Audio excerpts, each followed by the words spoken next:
Saudações a todas e a todos. Nossa aula de hoje é sobre as políticas sociais do governo Lula. Eu já vou compartilhando com vocês o PowerPoint para a gente já ir conversando, né? Seguindo o nosso roteiro.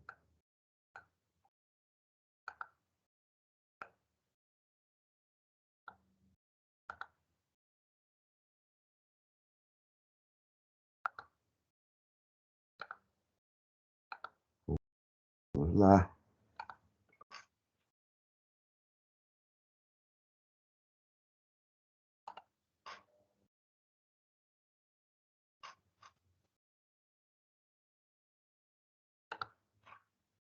Bom, o governo Fernando Henrique Cardoso, apresentando a chamada social-democracia, na realidade, se tornou um liberalismo quase que radical, né? Se tornou, não, já o era, né? Chega ao final, no início do século XXI, no final do ano de 2022, com desemprego alarmante, o empobrecimento da população, a infraestrutura nacional destruída e, portanto, não conseguiu fazer a sucessão presidencial com o então ministro da Saúde, José Serra, indicado para a sucessão de Fernando Henrique Cardoso. O governo, o então ex-candidato, já derrotado por 3 vezes, Luiz Inácio Lula da Silva, ganha as eleições e assume em 2003 com a promessa de continuar a estabilidade econômica conquistada no governo Fernando Henrique Cardoso e agora uma política de inclusão social, ou as chamadas políticas sociais, essas reivindicadas pelas forças que apoiavam o agora então presidente Lula. O Lula fez a sua carreira política toda no partido fundado por ele próprio, né, e vários outros importantes representantes dos segmentos sociais e políticos no Brasil, mas com uma base nos sindicatos, nos movimentos sociais, nos movimentos de minoria. Então, portanto, ele tinha um compromisso nos movimentos rurais, né? Tinha um compromisso com esse pessoal. E primeira política anunciada do governo Lula seria a manutenção dos juros altos, a casa de 19% ao mês, para manter a estabilidade econômica, o que deixou que os empresários, etc., ficassem aliviados, né? Porque muitos temiam uma política econômica diferente, colocaria em risco, inclusive, os seus próprios interesses. Lula os acalma com isso e mantém essa política de juros altos. Mas, ao mesmo tempo, ele cria uma política de crédito facilitado para que as pessoas tivessem acesso aos bancos, aos créditos e aos programas sociais que seriam anunciados agora nos primeiros momentos do governo. Então, o principal deles é o chamado Programa Fome Zero. É o título, inclusive, desse quadro que a gente traz para vocês.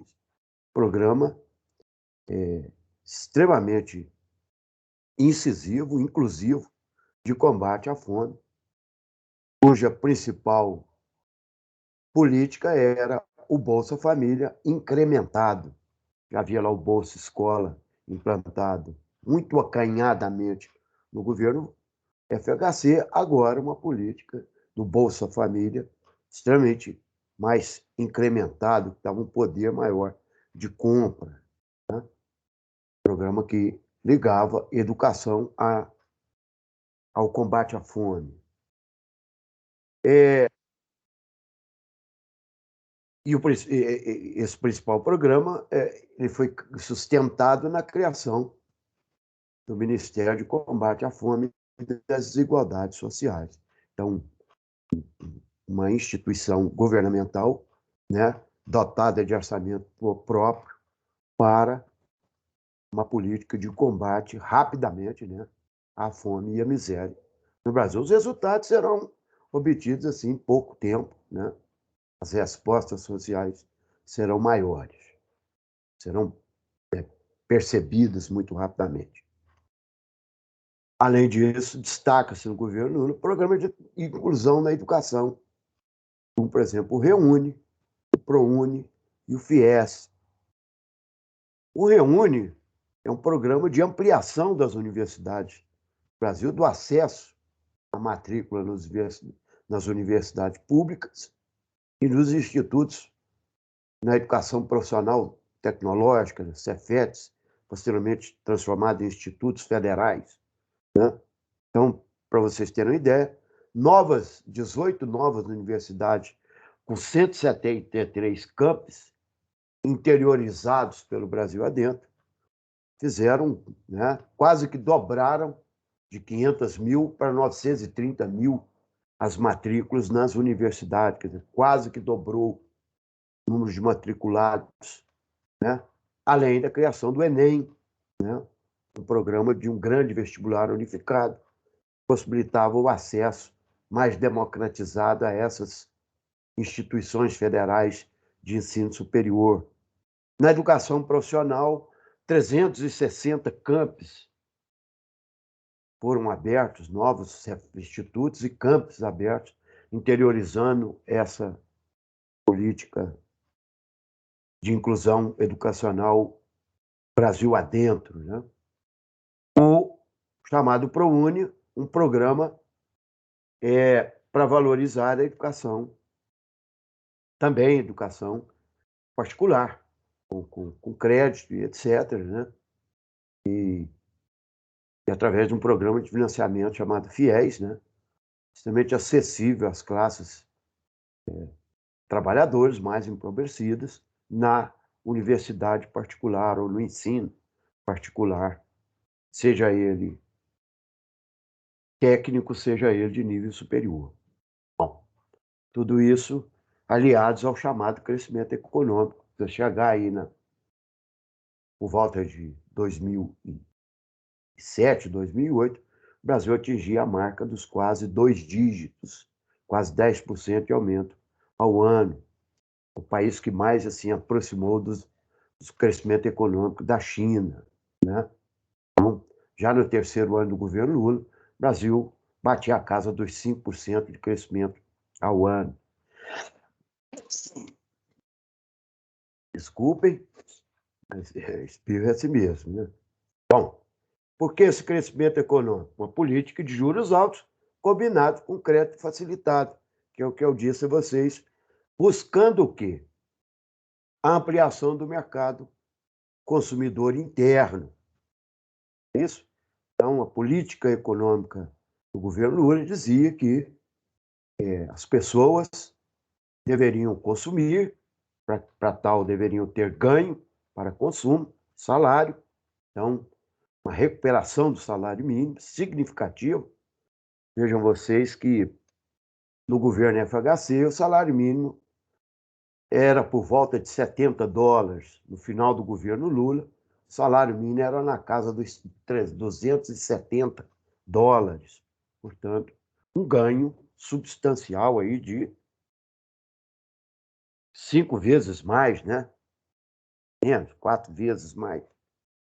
Então, portanto, isso, segundo a sua política econômica,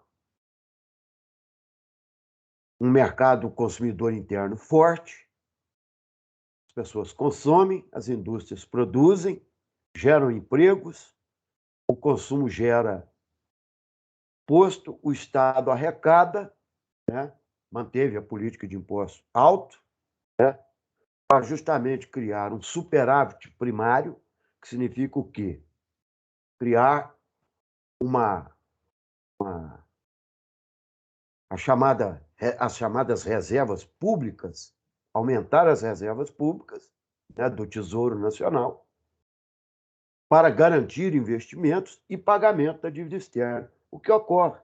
O Brasil, pela primeira vez na história, pagou a sua dívida externa e passou, inclusive, a ser credor do Fundo Monetário Internacional, chamado FMI. Né? Então, tudo isso também aliados à chamada abertura de novos mercados de consumo e investimentos no exterior.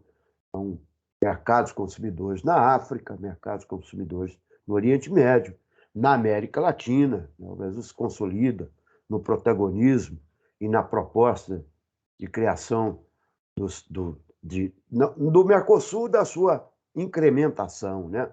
Mas, além disso, da chamada Unasul, a União dos Países da América do Sul, a fim de consolidar aí também mercado para consumo dos produtos brasileiros. Uma das questões mais importantes do governo Lula a essa época é a chamada política externa, onde o Brasil sai de uma política de dependência para uma política de protagonismo, ou seja, o Brasil passou inclusive a ser considerado um grande mediador de conflitos políticos externos.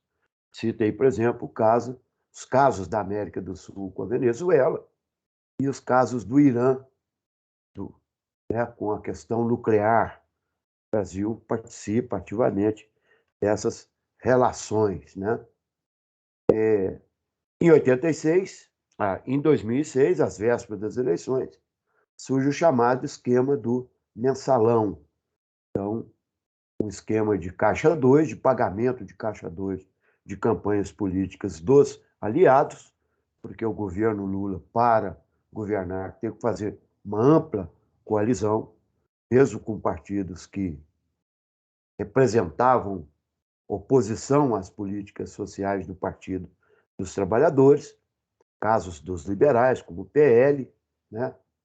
Mas o governo consegue ficar um pouco isento do escândalo e consegue a reeleição em 86, né? Em 2006, indo para o segundo mandato. Né? O final do governo Lula é um governo que saiu com os maiores índices de aprovação da história republicana no Brasil, na casa dos 86% de aprovação pela sociedade brasileira. Então vejam vocês que de 10 brasileiros, 8,5, né? Vamos dizer assim que de